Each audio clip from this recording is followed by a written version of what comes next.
Halo semuanya dan selamat datang di sesi panduan kita hari ini. Oke, mari kita selami materinya. Kalau kamu adalah seorang profesional yang ambisius, seseorang yang lagi sibuk ngebangun karir tapi ngerasa kayak ada potongan puzzle finansial yang hilang, tenang aja, kamu ada di tempat yang tepat. Anggap aja saya ini mentor kamu hari ini. Kita bakal bongkar habis-habisan sebuah panduan definitif. Dan enggak, ini bukan soal tips ngurangin jajan kopi demi nabung ya. Ini adalah cetak biru langkah demi langkah buat ngebangun aset, misahin waktu dari penghasilan kamu, dan pada akhirnya nyampe kebebasan finansial yang absolut. Prinsip-prinsip ini kita ambil langsung dari pengalamannya Dan Martel yang berhasil bangkit dari kebangkrutan di usia 24 tahun sampai jadi jutawan di usia 27 tahun.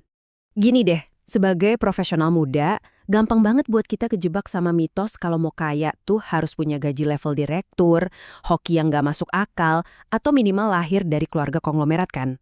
Nah, kita harus patahin mitos itu sekarang juga. Kekayaan sejati tuh nggak ada hubungannya sama sekali sama hal-hal tadi. Kekayaan sejati itu cuma soal satu hal, nyampe kebebasan mutlak dari kewajiban buat kerja. Ini tentang gimana kita nyampe di satu titik di mana kita nggak harus kerja lagi cuma buat nyambung hidup. Itulah target utama yang bakal kita kejar hari ini.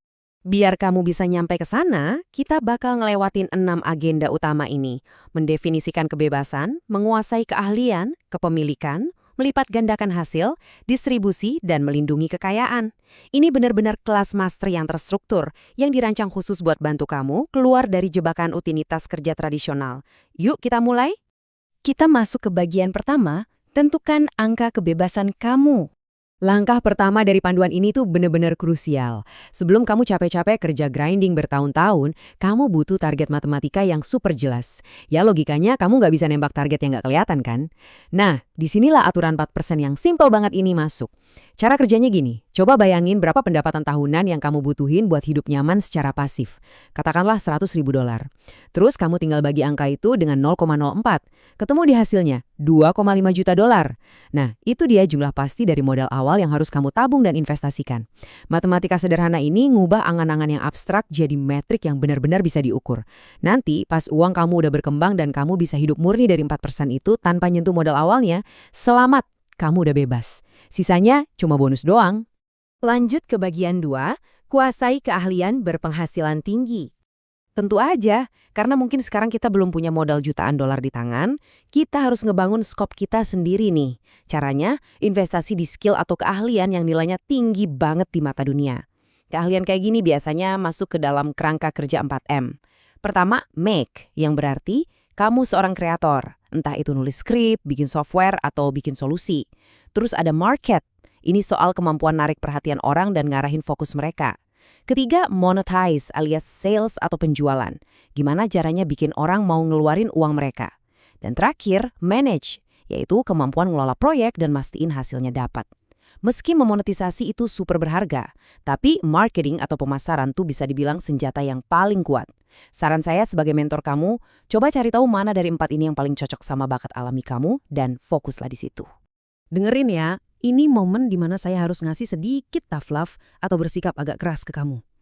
Cuma milih satu skill aja tuh nggak cukup. Kamu nggak bisa cuma nyoba-nyoba iseng pas weekend. Kamu harus komitmen buat jadi yang paling jago, yang terbaik di dunia di bidang itu, setidaknya selama 1000 hari ke depan. Kamu harus bener-bener all in.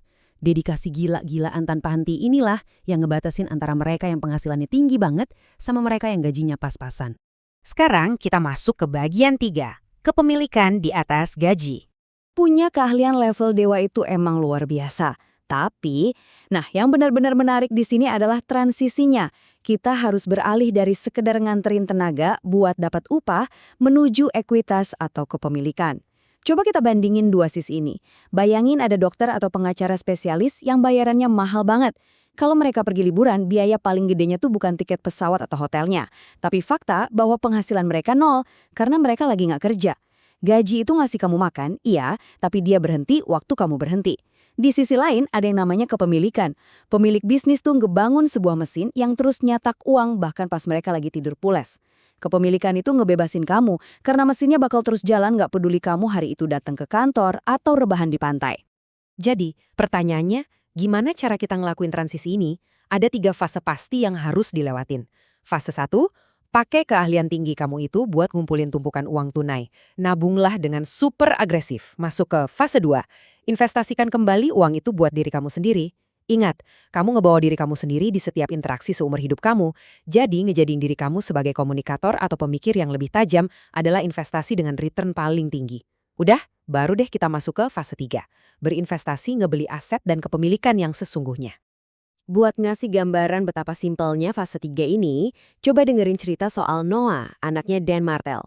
Waktu umurnya baru 12 tahun, Noah ini udah naruh 70% dari uang tabungannya di reksadana indeks S&P 500. Kenapa coba? Karena dia udah paham kalau dia bisa tidur pules sampai jam 10 pagi di hari libur, sementara reksadananya secara harfiah terus kerja keras nyariin uang buat dia. Itulah kekuatan mutlak dari kepemilikan aset di level yang paling sederhana. Lanjut ke bagian 4. Lipat gandakan hasil menggunakan daya ungkit. Setelah kamu mulai punya aset, kamu harus mikirin gimana cara scale up atau ngebesarin kekayaan itu tanpa bikin kamu gila atau stres berat. Ini yang kita sebut fase percepatan. Ribuan tahun lalu, matematikawan Yunani Archimedes udah bilang sesuatu yang sampai sekarang masih relevan banget di dunia bisnis modern. Dan Martel pernah cerita gimana dulu dia ngorbanin kesehatan, hubungan asmara, sampai kewarasannya sendiri demi ngebangun perusahaan pertamanya. Dia nyoba ngerjain semuanya murni pakai tenaga otot, sampai akhirnya dia nemuin keajaiban yang namanya daya ungkit atau leverage, gimana dapetin hasil masif dari satu usaha yang terfokus. Jadi, poin krusialnya di sini adalah menguasai apa yang kita sebut sebagai 4C. Pertama, code atau sistem, kayak nerapin otomatisasi atau workflow berbasis AI. Kedua, konten. Contohnya kayak bikin satu video edukasi yang nantinya bisa ditonton sama jutaan orang berulang kali. Ketiga, capital. Manfaatin uang yang kamu punya buat pasang iklan atau rekrut tim yang jago. Dan terakhir, collaboration, yaitu ngebangun networking dengan kecerdasan emosional yang tinggi buat nyiptain kemitraan strategis. 4 elemen ini tuh ibarat knop volume raksasa yang ngelipat gandain setiap usaha yang kamu keluarin. Bedanya tuh bener-bener kerasa banget. Kerja keras murni itu ibarat kamu ngegali lubang pakai skop. Hasilnya cuma nambah secara linear. Usaha yang kamu keluarin sebanding lurus sama hasilnya. Tapi kalau daya ungkit, itu mengalihkan. Coba deh bayangin pakai contoh ini.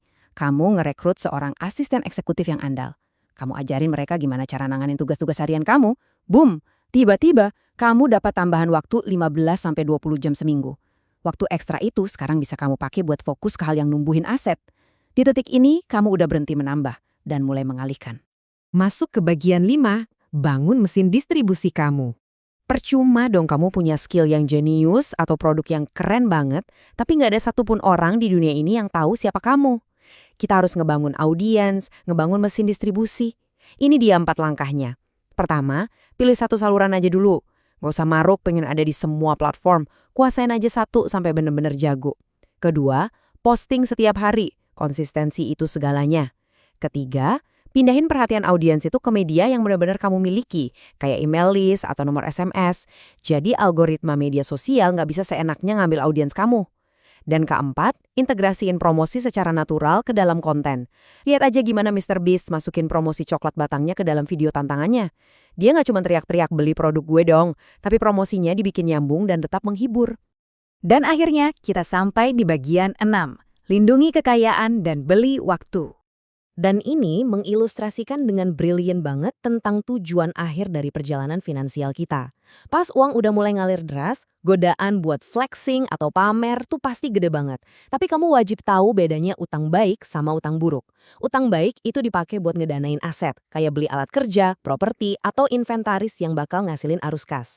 Sebaliknya, utang buruk itu murni cuma buat ngedanain gaya hidup dan pamer. Dan Martel pernah ngerasain pahitnya ini. Di usia 20-an, dia nerbangin adiknya buat liburan snowboard mewah seharga $16.000 cuma buat nyadar belakangan kalau dia belum bayar pajak dan akhirnya harus kerja banting tulang berbulan-bulan cuma buat nutupin utang itu. Ingat prinsip ini ya, orang yang mentalnya miskin bakal ngebeli tepuk tangan, tapi orang kaya yang sesungguhnya ngebeli aset. Sadari juga kalau uang itu cuma alat. Nimbun uang tanpa tujuan yang jelas tuh sebuah kesalahan fatal. Ada satu cerita tragis soal seorang pemilik food truck yang kerja gila-gilaan 60 jam seminggu. Dan dia nyembunyiin semua uang tunai hasil kerjanya di dalam dinding rumahnya gara-gara dia nggak percaya sama bank. Singkat cerita, suatu hari rumahnya kebakaran. Hasil keringatnya selama 30 tahun lenyap gitu aja jadi abu dalam sekejap. Uang tuh nggak secara otomatis nyelesain masalah kamu. Uang itu cuma memperkuat siapa diri kamu sebenarnya. Tujuan akhirnya bukan buat numpuk duit tebel di dalam dinding. Tujuan akhirnya adalah kebebasan. Ini mungkin kebenaran filosofis yang paling dalam dari seluruh materi kita hari ini. Kebebasan itu nggak diukur dari berapa banyak angka nol di saldo rekening kamu. Kebebasan sejati itu adalah momen waktu kamu ngelihat kalender dan kamu nyadar kalau kamu punya kendali 100% atas waktu kamu sendiri. Uang yang kamu kumpulin itu seharusnya dipakai buat ngebeli balik waktu kamu, supaya kamu bisa bebas berkreasi, ngedukung tim kamu, dan bener-bener nikmatin prosesnya sampai-sampai rasanya kerja tuh kayak lagi main aja. Makanya, nyampe kebebasan lewat aturan-aturan yang kita bahas tadi tuh bener-bener transformatif. Hadiah terbesarnya itu bukan jumlah uangnya, tapi jadi sosok seperti apa kamu selama proses ngebangun itu semua. Kalau kamu udah berhasil ngebangun skill yang tepat, paham cara manfaatin daya ungkit, dan tahu cara nyiptain aset, kamu bakal jadi sosok yang gak terhentikan.